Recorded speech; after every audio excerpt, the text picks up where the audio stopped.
La vie est belle, la vie vaut la peine d'être vécue, malgré nos différences, qui que nous soyons. Aujourd'hui, nous recevons des invités inspirants, des invités qui nous feront réfléchir à 2 fois avant de nous plaindre dans la vie. À tout à l'heure.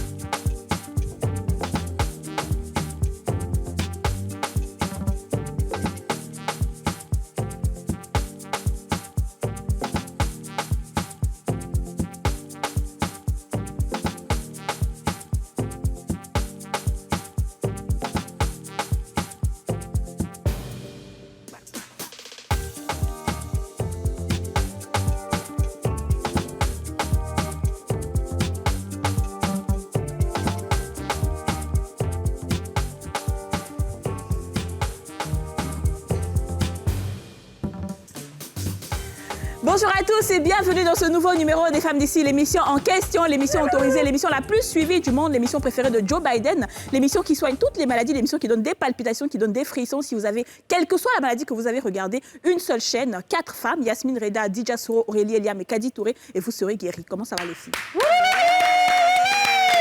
Ça va bien?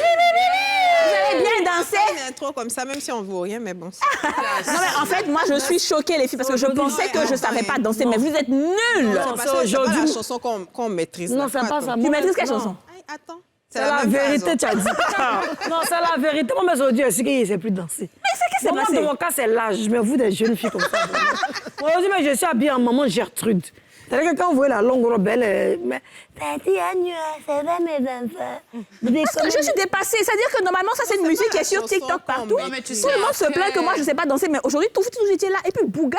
Tout le monde connaît Bouga. Il faut faire pourtant, on va l'aime ici. On a mangé, en fait, on est Toi, rassasié. t'es calmée. On Non. est rassasié. Donc, Aurélie. c'est comme ça. Non, vous exagérez. Moi, je suis fâchée, sincèrement. Ça, je vous le dis. Vous allez vous rattraper, non? Non, c'est pas vrai. Aurélie, lève-toi, fais ton boucan. Une seconde. Pardon, je L'aime suis ici. fatiguée. Aurélie ne peut pas Je suis danser. rassasiée. C'est que tu ne sais pas danser. Non, Alors, faut laisse-moi. Bon, d'accord, c'est pas grave, c'est pas grave, c'est pas grave. En tout cas, ce que je retiens, c'est que les filles ne savent plus danser. Il y a un problème quelque part. On va aller. On va y remédier. Alors, les filles, aujourd'hui, on a des invités, comme je disais, des invités inspirants, des invités... Ouais. Tout à l'heure, on a vu en intro, Abel Fodio, qu'on va applaudir. Abel Fodio qui nous a fait le plaisir de jouer Bouga. Abel, comment tu vas? Bouga de Chris Daniel. Oui. Bonsoir. Ça va, ça va. Je voulais dire ça va, Bouga. Ça va, Abel? Oui, je vais super bien. Tu vas bien. Oui. Et ce qu'on a remarqué, c'est qu'avec le talent d'Abel, Abel est non-voyant. Exactement, non-voyant. D'accord, très bien. Ensuite, nous avons Ange Grace Béo, qui est juste à côté de moi. Ange Grace, comment tu vas? Tu es présidente d'ONG. Oui, exactement. Et je suis très ravie d'être sur ce plateau avec vous. Très bien, nous aussi, nous sommes très contentes. Et ce qu'on remarque, c'est que Ange, tu as Oui, j'ai été amputée de la main droite de la main droite. à la suite d'un accident de la circulation. D'accord, ok, on en parlera tout à l'heure. Ensuite, on a la célèbre maître. MML était, ouais, c'est pas que c'est d'elle que je parlais. Maître Brigitte Mensa, épouse Roger Gouria. La célébrissime maître, je dis la célébrissime maître parce qu'elle est maître au barreau d'Abidjan, en Côte d'Ivoire. Avocate ici. à la cour. Avocate à la cour. Waouh. Ah, Tata, vraiment, il y a beaucoup Et de ce qu'on problèmes. remarque, Ah, mais défendre un ce peu. qu'on remarque aussi, c'est qu'elle est non-voyante. Donc franchement, après cette émission-là, plus personne ne doit se plaindre dans sa vie. Il n'y a plus d'excuses. Il n'y a plus d'excuses. Il n'y a rien. Maître, comment ça va? Ça va très bien. Avec une équipe dynamique comme ça, je pense que tout va aller bien. Oui, ça va aller bien. Maître, comment ça va en tant qu'avocate à Abidjan? C'est depuis combien de temps? Oula, il faut que je vous fasse une précision. Hein. Quand j'ai commencé le barreau, je n'étais pas non-voyante. Ah, d'accord. Voilà, et c'est là la difficulté, justement. Ah oui. Parce que vous commencez à travailler, et puis, bon, à la suite d'une maladie, la méningite cérébrale, je perds la vue.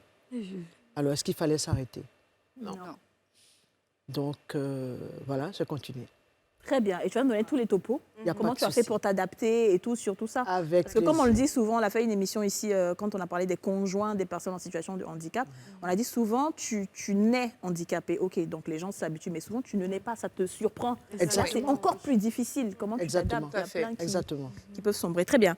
Alors les filles, avant qu'on continue, hein, moi je vais vous poser la question, est-ce que vous connaissez des personnes qui ont pu surmonter leur handicap?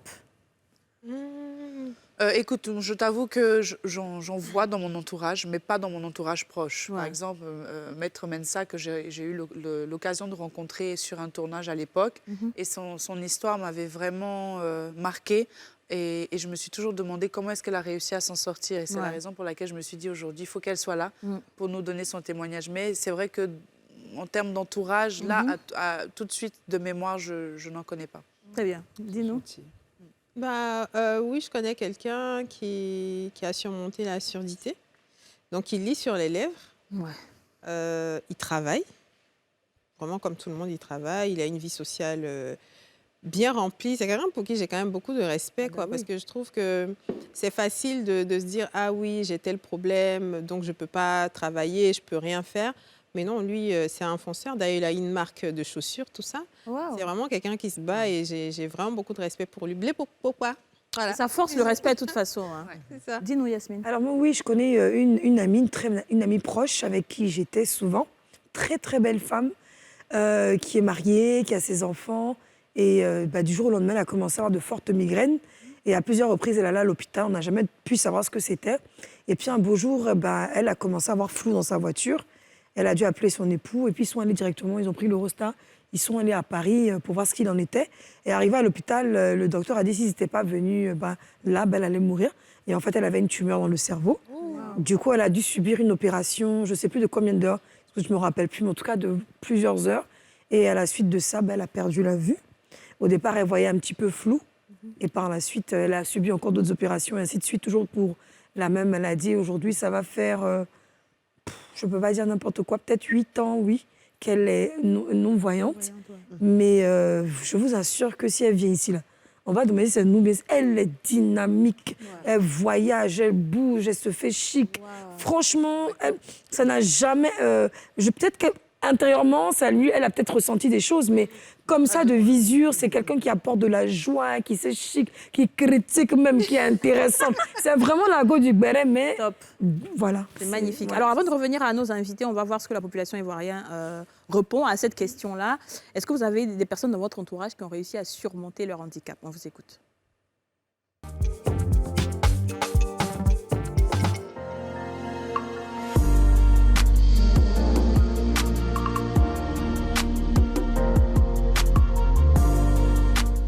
Mon petit frère, il est handicapé.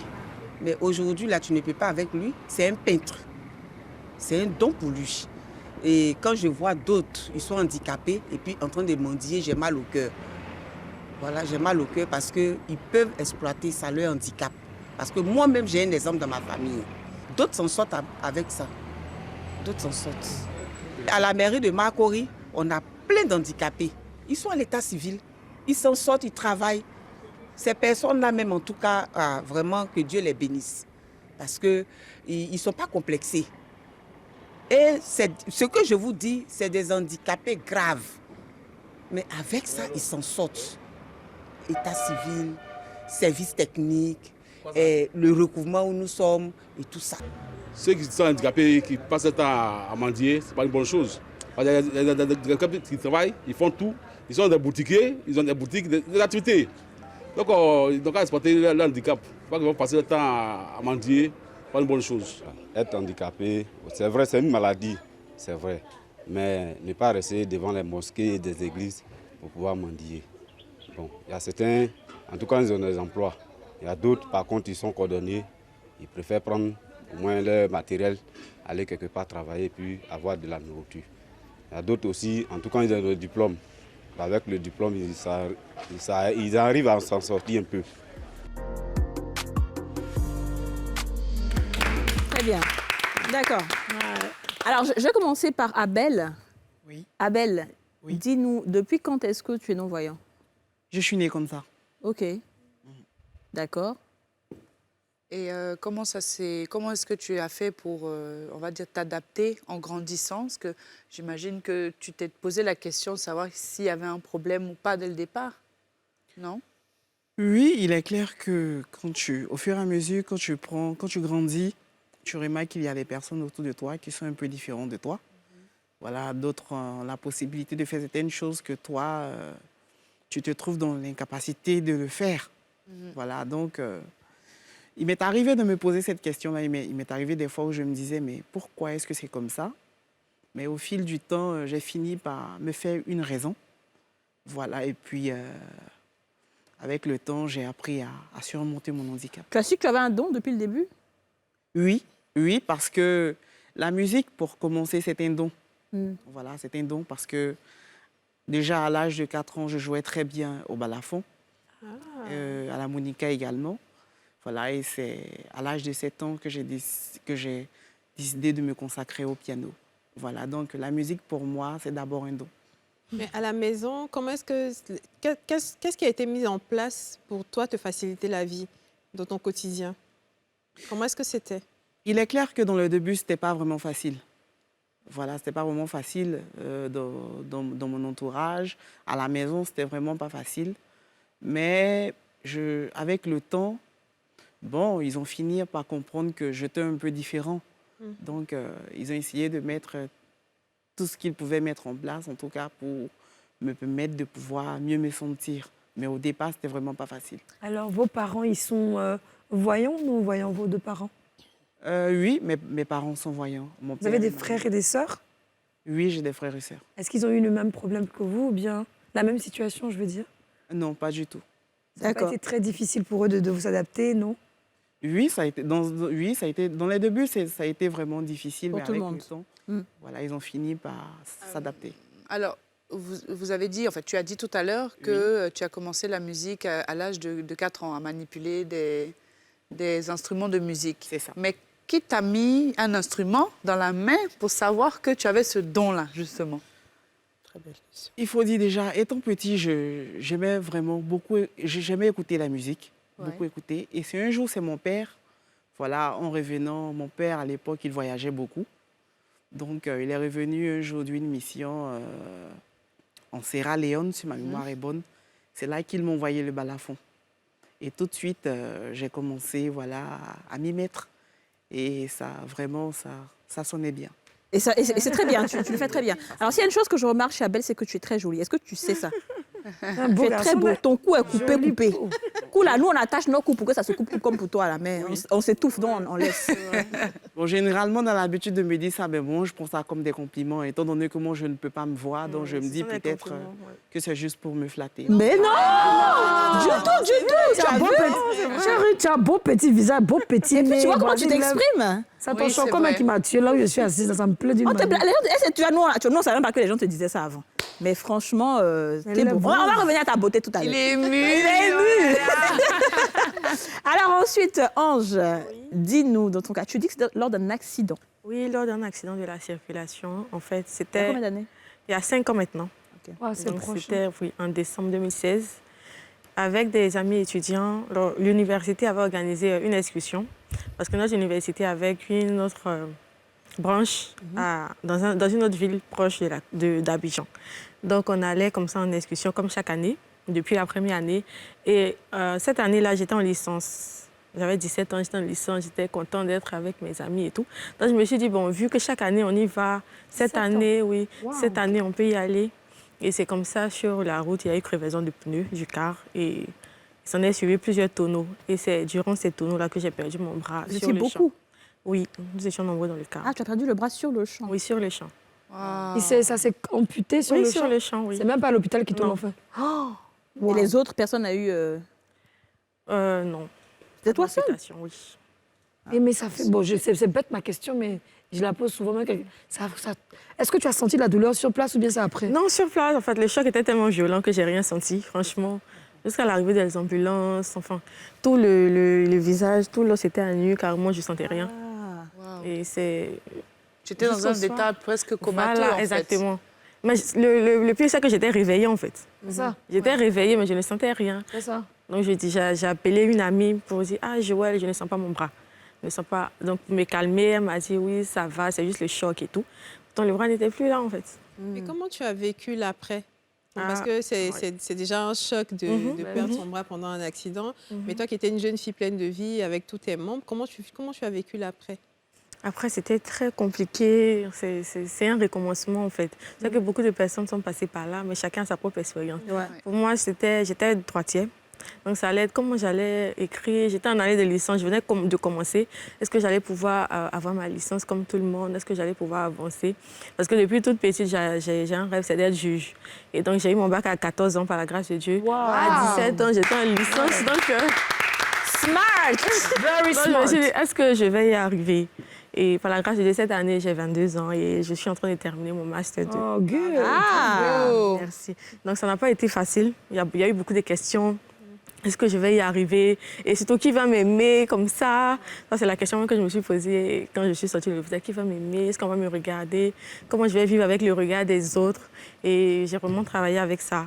Comment Et tu as sur rebondi ça, justement sur J'ai ça? rebondi grâce aussi à mes parents. À mes parents. Je suis issue d'une famille chrétienne. Mon père est pasteur. Donc, ma foi m'a beaucoup aidée. Ma foi m'a beaucoup aidée. Aussi, j'ai lu des livres. J'ai aussi lu des témoignages d'autres personnes qui sont passées par ces situations-là. Et je me suis dit, c'est mon physique qui est si je peux dire, qui est touché. C'est pas mon intelligence, c'est pas mon esprit et c'est pas mon fort intérieur. Et c'est comme ça que je me suis dit, c'est vraiment la volonté d'aller de l'avant, la volonté d'atteindre mes objectifs malgré tout, qui m'a permis d'être là aujourd'hui. Tu as réussi maintenant à écrire maintenant avec ta main. Oui, C'est un recommencement. oui, exactement. J'ai dû faire des rééducations. Ok. Aujourd'hui, j'écris parfaitement avec ma main gauche. Très bien. Est-ce que tu étais en relation à cette époque-là et comment ça s'est passé? À cette époque, non. À cette époque, non. C'est après que j'ai rencontré Tu as quelqu'un. pu rencontrer quelqu'un Ah, tu as rencontré quelqu'un? Oui. Mais attendez. Non, on va plus de détails. Il faut laisser ça. On n'a pas plus de détails, mais je veux dire que... Dans les détails. Ici, on donne des détails. Hein. Non, attendez, je vais essayer de camoufler ça. Quoi? Je veux dire que... J'apprends à l'apprendre. Je veux juste dire que le handicap aujourd'hui ne m'empêche pas de recevoir des avances, en fait. Oui. Parce que j'ai développé vraiment une confiance en moi. C'est ça. Donc, on peut dire que j'ai des pointeurs. Ah, ouais, ça, on sait. Voilà. D'accord, donc on va après- prendre ça comme ça. Bah, ce qu'on va faire, c'est que comme elle ne veut pas nous dire, on va mettre une pub. On va la pincer un peu. Et puis au retour de la pub, là, elle va nous dire. C'est le moment de la pub. À tout à l'heure.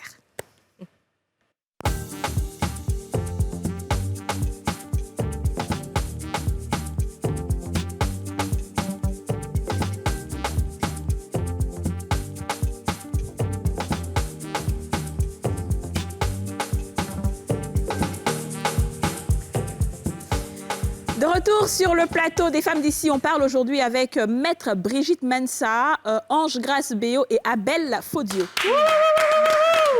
Alors, on a écouté en première partie Abel et Ange. Je me tourne vers l'avocate Brigitte Mensah, la belle avocate. C'est gentil. Alors, Alors, quelle est la question? oui, alors comment tu dis que tu n'étais pas non-voyante. Il y a combien Exactement. d'années ça s'est passé? Déjà, j'ai prêté serment en 99, non, en 96. Et en 2004, je me réveille avec une méningite cérébrale. Comment c'est ça? Ça passe Cloué. comment? La méningite, c'est moi. La méningite? Oui, comment vous sentez? Qu'est-ce que vous sentez? Oula, ça. Déjà, bon, il faut dire qu'en 2004, déjà vers janvier, j'étais partie à Ouaga, faire une émission là-bas, enfin, une mission à Ouaga. Et de retour de Ouaga, je pense que c'est là-bas que j'ai dû choper ce type de méningite. Parce qu'il y a, voilà, parce que la méningite qu'on a ici, moi, j'avais fait le vaccin. Mais pas le type de méningite qui était de l'autre côté. Mais quels sont les symptômes que vous avez eus? Ben, les symptômes, justement, c'est là où le bas blesse, parce que les symptômes, le virus de la méningite, il est très vicieux. Oui. Il prend différentes formes. Et si on ne tombe pas, si un médecin a guéri, il passe à côté du diagnostic. Ouais. Et c'est ce qui m'était arrivé parce que janvier, je reviens de Ouaga, courant juin, je me sens mal. Je vais à l'hôpital, on me dit que c'est une fièvre typhoïde. On m'hospitalise. Je reste quelques jours là-bas, je ressors. Ça va toujours pas. Au mois d'août, je sais pas. Enfin, ça s'est étalé sur toute l'année. Et par 2 fois, on m'a dit tantôt c'était méningite, c'était plutôt fièvre typhoïde. Tantôt c'était paludisme aggravé. Neuropalu. Mais on ne disait jamais ce que c'était. Et finalement, au mois de décembre de la même année 2004, je ne sais pas si vous vous souvenez de 2004, c'était chaud, hein? Oui, tout à fait. En ce moment, c'était chaud. C'était chaud, il y avait des checkpoints partout. Oui, C'était vraiment chaud. En 2002, les gens ont commencé là. Donc en décembre 2004, je tombe. Et là, la méningite, le virus a eu le temps de monter tranquillement au cerveau et où il a tout paralysé. My God. Donc je suis quelqu'un qui a traversé, je peux dire, tous les types de handicap. Hein. Puisque la méningite, son danger, c'est que ça touche les 5 sens.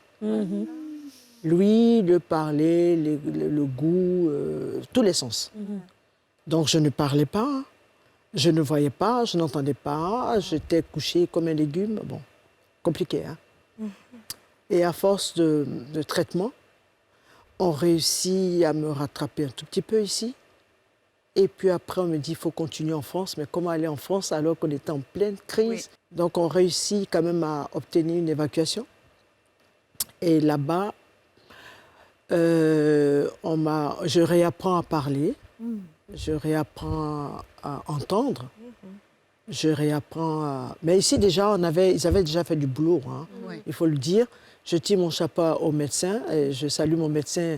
Je ne vais pas dire son nom à l'antenne. Si, on veut son nom. Il a fait de belles choses. Voilà, docteur Gustave Zinutu, qui, vous savez, pour moi, c'est un mystère parce que ce monsieur, figurez-vous que son doctorat portait sur la méningite cérébrale. D'accord. Et si vous êtes gentil, je vous dirai après, comment est-ce qu'il rentre dans le sillage. D'accord, ok. Voilà. Donc, et c'est lui qui réussit à déterminer que c'était une méningite. Donc ici, déjà, on me rattrape, on me remet sur pied, mais je ne pouvais pas marcher, je ne pouvais pas trop parler, je ne pouvais pas faire ceci, cela. Et puis après, la France prend le relais. Et puis là-bas, je réussis à parler, à entendre et tout, mais bon, la vue, c'est fini. Parce que les nerfs optiques sont obstrués, donc on ne peut pas rattraper. Donc voilà un peu la petite histoire pour faire court. Mais si vous êtes gentil, je ferai le long métrage hors antenne. En antenne, avec plaisir. Est-ce que Matt, tu étais déjà en couple, marié à cette époque-là? Non. Pas encore. Donc c'est après ça que tu rencontres ton mari. Comment ça se passe, la rencontre? Oh là, c'est une histoire du Seigneur. Vous voulez que je déroule maintenant? Oui, on veut bien. Monsieur Roger Gouria, on a retenu son nom. Hein. Alors, déjà, je reprends le travail, hein, parce que rester à la maison alors qu'on a une formation de ce genre, je ne sais faire que ça. Je ne sais pas faire autre chose. Donc, je réussis avec l'accord du barreau, bien évidemment, à reprendre le travail. Et puis, un jour, je fais une émission télé et je parle de mon histoire. Et il se trouve que M. Roger Gouria, qui est le tout premier bachelier non-voyant de Côte d'Ivoire, qui avait reçu à l'époque une bourse du président Houphouët-Boigny et qui se retrouvait en France. C'est là-bas qu'il vit d'ailleurs. Et il suit la télé de Côte d'Ivoire et puis voit une dame qui parle. Oh. Et cette dame, c'était moi. Et donc, à l'émission c'était Moi Femme, je crois. D'accord. Donc, je fais cette émission-là. Et puis, il suit l'émission et s'est dit, ah tiens, j'ai des projets en Côte d'Ivoire. Cette femme m'intéresse. Il faut que je la rencontre. Yasmine, elle attend la coupe pour M. Roger Gouria. Non, mais t'entends, moi-même, depuis que je fais émission, les gens ne me voient pas. Non, fais la coup de Roger Gouria. Ebisanga, j'appelle beaucoup de Roger comme ça pour venir dans nos petites vies, changer la vie qu'on a actuellement. On fait les femmes d'ici, on vous apporte beaucoup de joie, beaucoup d'entrain. Mais c'est quoi le... C'est quoi le problème? Venez chez nous. Venez nous marier à cause de Dieu. Il y a d'autres jours aux gens toute la journée. On n'a pas revu ça. C'est magnifique. C'est trop romantique, ça. Non, mais là, C'est romantique. c'est quelque chose. Hein. C'est beau. J'ai été touchée à la minute où tu es là. Voilà, donc voilà comment la commence rencontre s'est l'histoire. passée comment quand vous vous êtes rencontrés, si c'est pas indiscret? Au départ, Parce qu'il ça était à l'étranger. n'a pas été très, très bon. Hein. Vous n'êtes pas laissé faire quand même. Voilà, je vous dis, en fait, je peux raconter cette petite histoire? Oui. Alors, il réussit à avoir mon téléphone. Parce qu'il est perspicace. Voilà, ouais, effectivement. Il appelle partout et il finit par lui donner le téléphone. Wow. Et donc, je sors d'une audience exécrable où on vient de m'annoncer une décision qui ne me plaît pas. Donc, je sors de là complètement abattue et tout. Et puis, mon collaborateur me dit, « Maître, vous avez un coup de fil de quelqu'un, ça semble être de l'étranger. » Je dis, bon, peut-être ce sont mes frères qui cherchent à me joindre. Donc, je prends le téléphone. J'entends, oui, allô, bonjour madame, je suis monsieur Roger Gouria, Jacob, je voudrais... Je dis, excusez-moi monsieur, je ne suis vraiment pas de bonne humeur. Je vais vous donner mon contact email, vous m'appelez, voilà. Et je lui raccroche au nez. C'est ça, garçon, aime ton team. C'est ça. C'est la vraie leçon du draguement. Vous voulez la suite? On a fait. Bon, manger, là. Non, mais en fait, comme il est perspicace, effectivement, il patiente. Moi, après, je vais aux États-Unis pour faire une formation. 1 an plus tard, il revient à la charge, sous une autre forme. Ouais. Et c'est le jour des noces, il me dit, mais tu te rappelles qu'il y a un monsieur que tu avais, qui t'avait... Je dis, mais comment tu sais ça? Il dit, bah, Je c'est dis, bon. mais c'était moi. Oh, c'est trop Le beau. dossier était bien validé. Ça fait combien d'années de mariage? Oh, on peut dire, on est à 11 ans. Wow. Et on vous souhaite encore une longue vie. Non, gros aimants. On n'a pas de garçon pour nous marier. Là, même, qu'est-ce qui se passe? Alors, donc, je vais revenir à Abel. Oui. Quand tu entends ça, toi qui es si jeune, tu te dis quoi? Parce que toi, on n'est pas encore allé sur ta vie amoureuse, hein, Abel? Voilà. Hein, Abel? Oui, en tout cas, moi, il faut dire que rien qu'entendre ça, Ça t'encourage. ça m'a vraiment touchée. Oui. Est-ce que toi, tu es en couple en ce moment? Ah, Abel. Abel, tu fais d'une manière. Il est timide. Ils sont beaucoup. Je suis un cœur à prendre. Mais Bello, tu es grave, hein? Et ta musique, tu joues là. Imagine le jour de notre mariage maintenant. Et justement, pour la deuxième partie de cette émission-là, Abel va nous jouer encore quelque chose. Maintenant qu'on a entendu ces histoires magnifiques, Abel, tu vas nous jouer encore, s'il te plaît. Je vais Qu'est-ce que tu veux? t'accompagner. Aurélie va t'accompagner, s'il te plaît. Qu'est-ce que tu vas nous jouer cette fois-ci? Je vais vous interpréter la même phase de Rosine La Lallier. même phase. D'accord, ça marche. La même phase. On va Doucement. laisser le monsieur là. Voilà. C'est bon. Zouglou, c'est là. On avait ma chaussure. C'est la même phase. C'est la même phase. C'est la même phase. Donc. Ah. Moi, j'étais prête. Ça va, ça.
comprends pas. Mais quand même, c'est la même phrase. J'ai vu couper des carrés, c'est la même phrase. Zouglou, c'est la même phrase.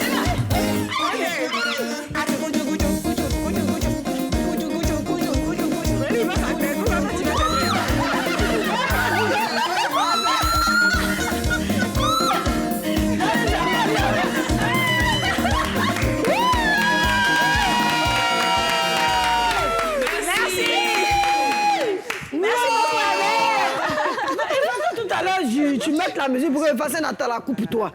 Comme ça, bébé, tu es un 10. Il dit, toi, ton affaire là, c'est compliqué, je ne comprends pas. Quand je te vois, c'est la même phase. Je suis amoureuse, oh, c'est la même phase. Tu as un cœur à prendre, c'est la même. Donc, il y a joué à Pouchou, on y va, on est ensemble. En fait, des choses, des cas d'y même, on dirait qu'il y a l'olio.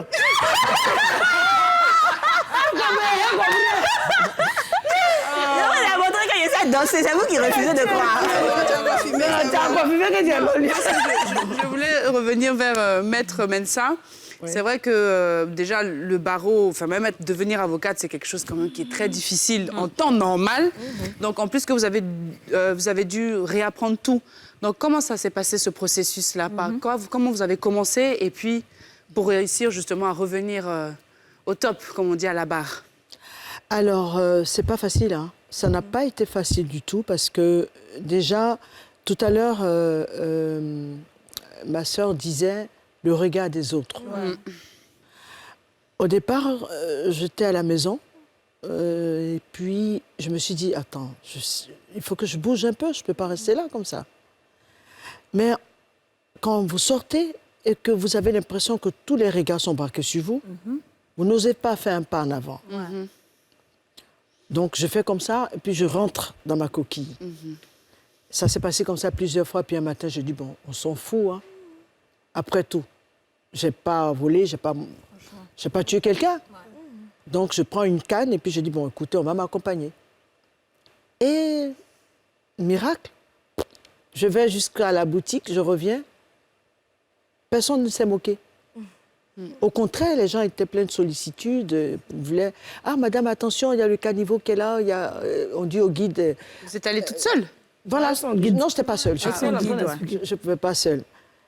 Et donc, je me suis dit, mais c'est intéressant d'aller dehors, parce que les gens sont pleins de sollicitude. Et comme ça, je dis, bon, j'appelle le bâtonnier de l'époque, et je lui demande, est-ce que c'est possible que je reprenne le travail?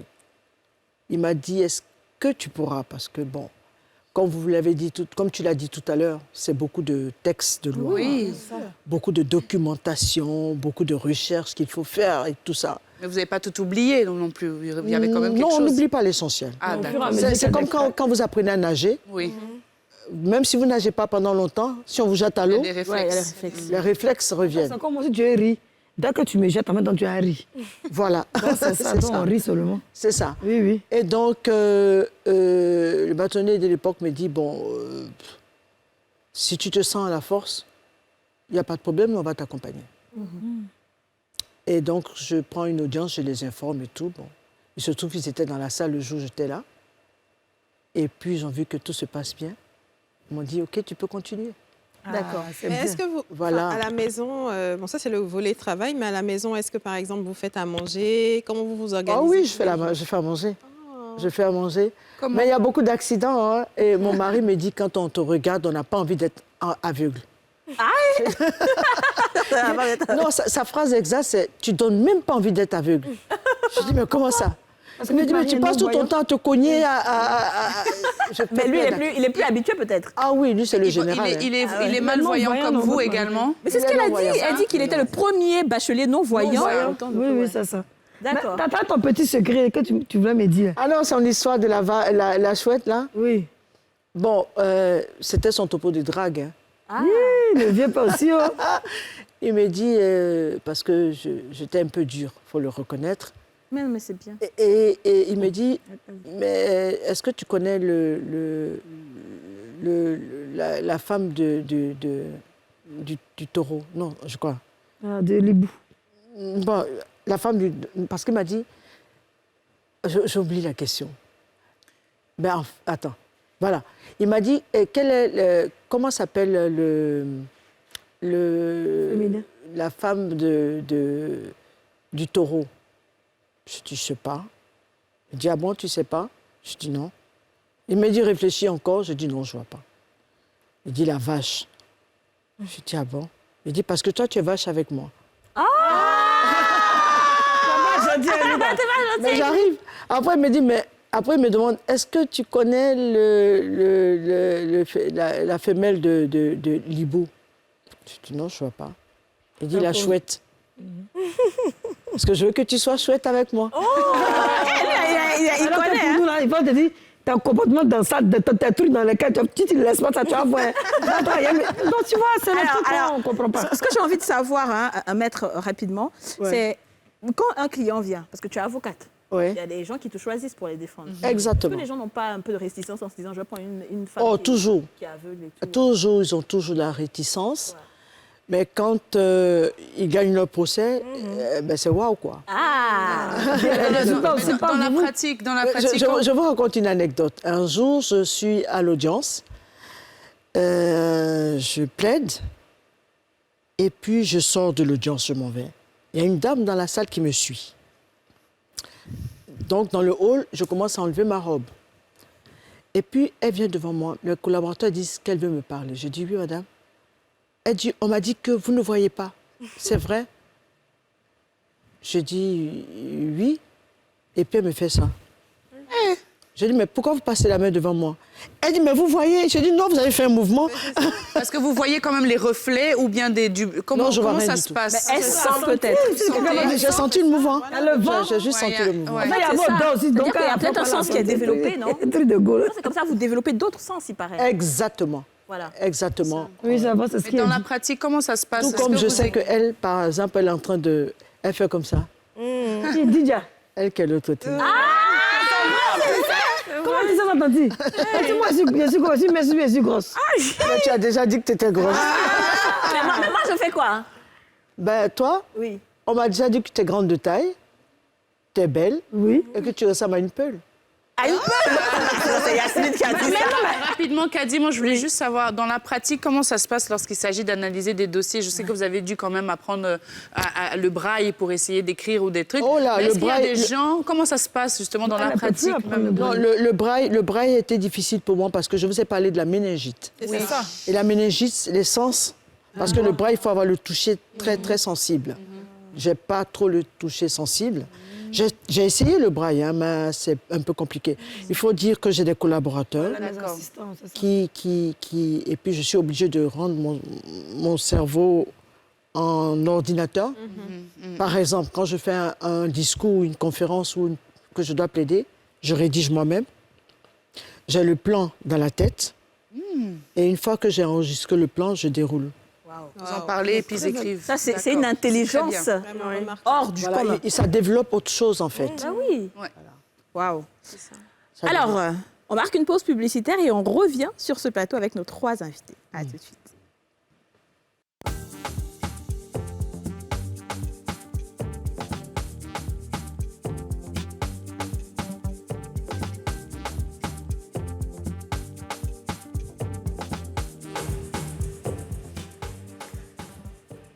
Merci de suivre la nouvelle chaîne ivoirienne. Vous regardez votre émission préférée, Les Femmes d'ici. C'est tous les jours du lundi au vendredi à 13h05.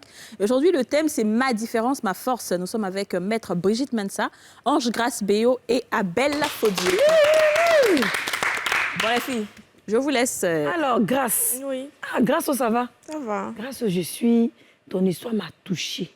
Merci. Parce que jeune, 17 ans, et puis avoir cette grande douleur-là, tu es une femme forte. Vraiment, je veux qu'on applaudisse aussi pour toi parce que tu as félicité. À 17 ans, c'est là où il y a l'adolescence, c'est là où on découvre qu'on est femme, c'est là où on plaît aux garçons, c'est là où on a des ambitions. Et puis du jour au lendemain, on a ce problème-là. Alors, tes copines, comment est-ce qu'elles ont pris le problème? Est-ce qu'elles t'ont rejeté? Ou bien est-ce qu'elles étaient avec toi? Ou bien forcément, il y a eu des trahisons. Est-ce qu'on peut avoir au moins cet aspect-là? D'accord, il faut dire qu'à l'époque, mes copines, c'était plus celles de l'université, en fait. Et vu que nous avons eu l'accident presque tout ensemble, donc je pense que ça a été plus facile, l'acceptation. Elles ont vite accepté. Elles m'ont soutenue, elles m'ont même accompagnée à l'hôpital. J'étais là lors des visites, comme les copains garçons aussi, ils étaient là à chaque fois. Donc, j'ai pas vraiment eu de problème de ce côté-là. Au départ, est-ce que tu en avais honte? Est-ce que tu cachais?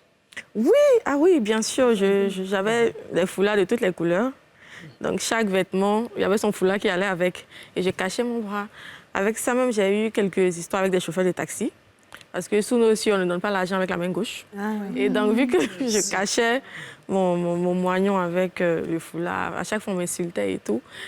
Donc, après, un jour, j'ai fait comme Maître Mensah. Je me suis dit, bon, aujourd'hui, je vais à l'université sans foulard. Si jusqu'à ce soir, je ne suis pas morte, ça, c'était une façon de passer. Si jusqu'à ce soir, je ne suis pas morte là, c'est que je peux tenir. Donc, ce jour-là, je suis quittée de Yopougon. L'université était à la Riviera. Donc, je suis quittée de Yopougon jusqu'à la Riviera. Et quand je suis rentrée le soir, je dit, bon, ça va, ça peut aller. Et là, ma mère m'a demandé, est-ce que tu es sûre, est-ce que tu es prête? Parce qu'elle aussi, elle protégeait son enfant, elle avait peur et tout. Est-ce que tu es prête? J'ai dit, oui, ça va aller. Et c'est comme ça, depuis ce jour, ça fait 3 ans maintenant. Est-ce que tu n'as pas essayé peut-être de... Je sais que tu l'assumes aujourd'hui, mais est-ce que tu n'as pas peut-être tenté de voir si tu pouvais mettre une prothèse, quelque chose comme ça pour... Oui, ça c'est t'aide vrai. un peu? Oui, j'ai tenté une prothèse, j'ai fait un essai et tout. Et après, je me suis rendu compte que, ça c'est mon avis personnel, que ça ne pouvait pas remplacer mon bras en fait. C'était juste une prothèse stoïque, donc c'était juste bloqué là. Puis en plus, c'était lourd et tout. Voilà, ça ne bouge pas, et puis c'est lourd. C'est vrai qu'après, on parle d'avancer et tout dans d'autres pays, mais pour le moment, je me dis que bon, je m'assume. Après, j'arrive à faire beaucoup de choses. J'arrive à cuisiner, j'arrive à faire des perruques, j'arrive à faire tout ce que j'aime. Donc, c'est bien. Me maquiller. Oui, me maquiller aussi seule, plein de choses. Donc, je me dis, bon, d'accord. Avec beaucoup de... Au final, est-ce que tu penses qu'on a vraiment besoin du deuxième bras? L'être humain peut se contenter d'un bras, au final, dans ton analyse avec tout ce que... Je pense que ça dépend de la force mentale de chaque personne. Il y en a qui ne peuvent pas. Et puis après, quand tu es obligé, tu es obligé de faire avec, en fait. Mais quand tu as le choix... Bon. Tu as déjà giflé quelqu'un? Abel, en dehors de la musique, qu'est-ce que tu fais pour t'occuper? En dehors de la musique, j'aime beaucoup m'informer. J'aime beaucoup aller faire des recherches sur le net. Voilà, aller chercher ça et là. En tout cas, je suis quelqu'un, j'aime beaucoup m'informer, en tout cas. Mais tu travailles où en ce moment? Tu es dans un piano-bar? Où est-ce que tu te développes? Bon, oui, il m'arrive très souvent d'aller jouer dans les piano-bars parce que la musique, c'est mon boulot. Ah, c'est ton boulot? Oui, c'est mon boulot. Donc, on t'appelle pour aller faire pour des événements, c'est ça? Voilà, exactement. Très souvent, je suis sollicitée pour des événements, ça et là. Voilà, on n'a pas su, pardon, Didier, comment est-ce que tu as appris le piano? À quel âge? Et pendant combien de temps? Est-ce que ça t'a mis plus de temps que d'autres? À l'âge de 7 ans que je me suis finalement accrochée au piano. D'accord. Voilà. Mais je dis, Abel, on te drague, non? Faut laisser tout ça. Il faut poser des questions. Elle n'a pas dit. Mais je vais poser, mais vous m'écoutez. Donc, quand je pose, vous mettez la main là-bas. Sinon, vous avez fait le cadre pour que je rentre dans les questions. Mais je suis sortie dans un coup, c'est mélangé. Bon, chérie, tu es belle. Merci. Tu es en forme. Actuellement, même tu t'es plaquée. Lève-toi quand même, les téléspectateurs t'ont pas vu. Non, c'est important. Écoute, on a la télé. Il faut qu'on voit tout un peu. On voit que tu es... Tout à l'heure, elle a dansé, comme ça. Voilà, et puis tu sais danser. Donc, tous les jours, on te drague. Est-ce que les drague? C'est tous les jours. Hein? Bon, assieds-toi. Voilà, tu es belle. Oui, tu es belle. Et puis, tu as fait bon papier. Tu es d'une bonne famille. Il y a des gens même qui veulent se poser. Il faut suivre des dragueurs. C'est tous ceux qui aiment se positionner. Il y a d'autres qui sont des flocos là. Tu as déjà vu quelqu'un qui t'a trafiqué comme ça, non? Genre, il pensait qu'il allait trop être leader rapidement s'il te draguait. Et puis, papa l'a accepté.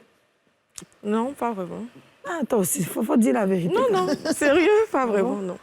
Mais ton pointeur, c'est qui? J'avais coupé Didier tout à l'heure. Est-ce que je le connais? Hein? Est-ce que je le connais? Tu le connais pas? Toi, tu le connais. Non, je dis c'est qui? C'est un homme d'affaires, c'est un jeune homme, ou bien c'est à l'église. Bon, parce que c'est un homme du monde, ou bien c'est un chrétien. Aurélie. Non, mais laisse-la tranquille, commencer une émission, d'autres veulent savoir. Aurélie, vas-y. Donc c'est un mondain, ou bien c'est un gars. C'est pas un mondain. Ah, c'est un chrétien. Oui, c'est un Il a le chrétien. Saint-Esprit avec lui. Oui. Ah, c'est bien, c'est bien. Non, tu veux faire ta vie avec lui, tu vas accepter? Bon, je sais pas d'abord. Tu es prête pour le mariage? Non, pas pour le moment. Pas pour le moment. Donc, il est en train de jouer, bider, gaspiller son argent cadeau. Mais est-ce qu'il a un handicap aussi ou c'est... Non. Ok, d'accord. Et comment il t'accepte avec... Très bien. Très bien, contrairement à ce que je pensais au début, après mon accident. Ouais. Ça va. Oui. Et tes parents disent quoi de lui? Ils ne le connaissent pas. C'est Yasmine qui a fait plus de colis aujourd'hui. Ah, c'est ça. Les parents ne le connaissent pas. Bon, ton papa, parce que moi-même, j'ai besoin de délivrance. Très bien. Voilà. Ensuite, Abel et Yasmine. Abel, bon, tu sais, tu es bon. Hein. Moi, je ne vais pas trop parler. Tu sais, nous, notre émission, on ne regarde pas le handicap de quelqu'un. On fait une émission et puis on avance. Tout à fait. Mais si tu es un bel homme même, je vais te dire la vérité. Moi, mais je voulais te faire un bisou. Mais je ne sais pas si tu vas accepter aussi. Il a honte. Oui. Je ne comprends pas. Les émissions où on ne peut pas faire bisou aux voisins. Je comprends pas.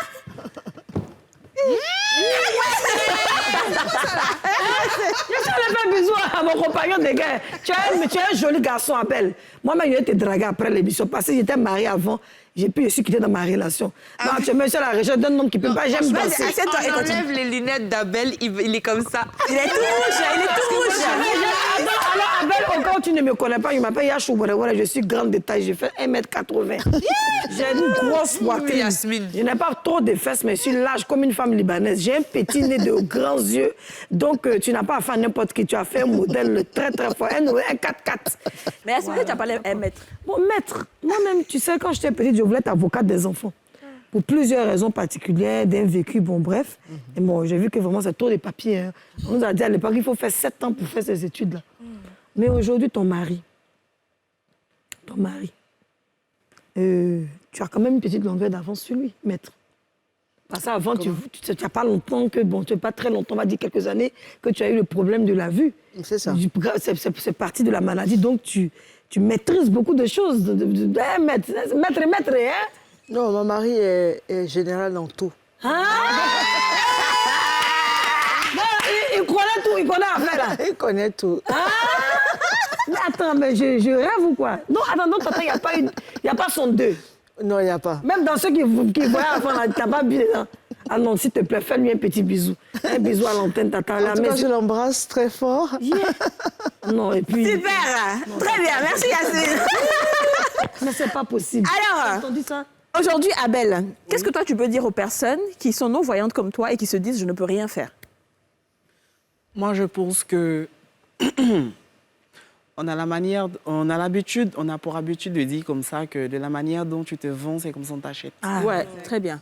Moi, en tant qu'handicapé, je sais pourquoi je le dis, c'est par expérience que je le dis.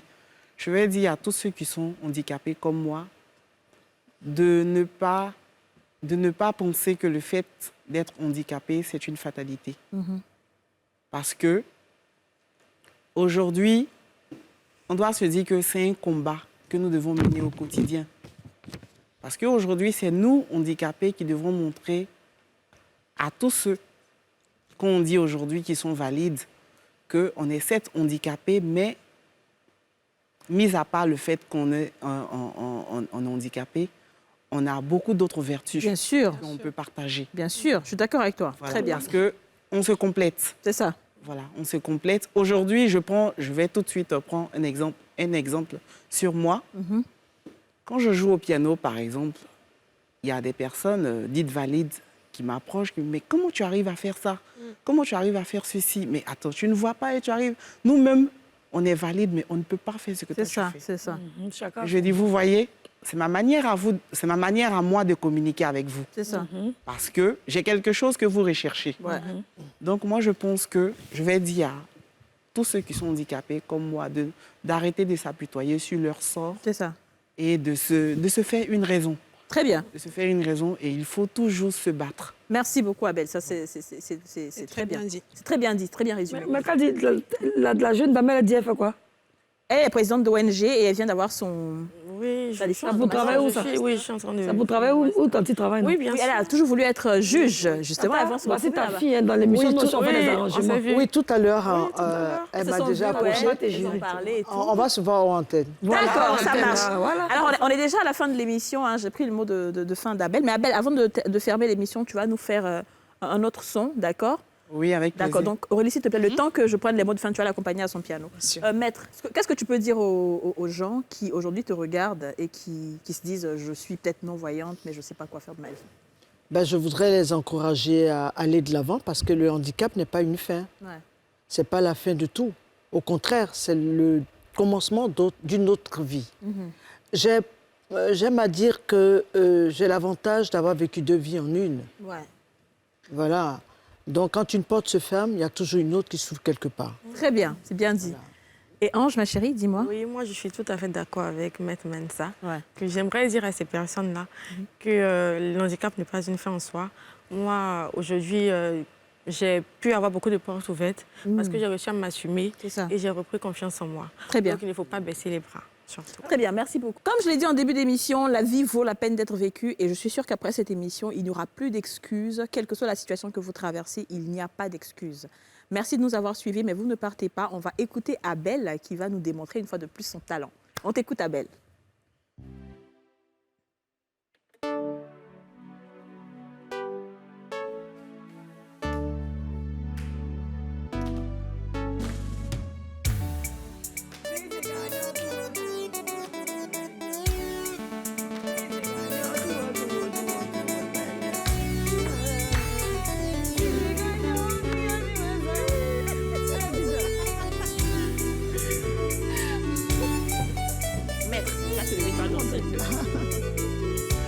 Elle veut forcément que je danse.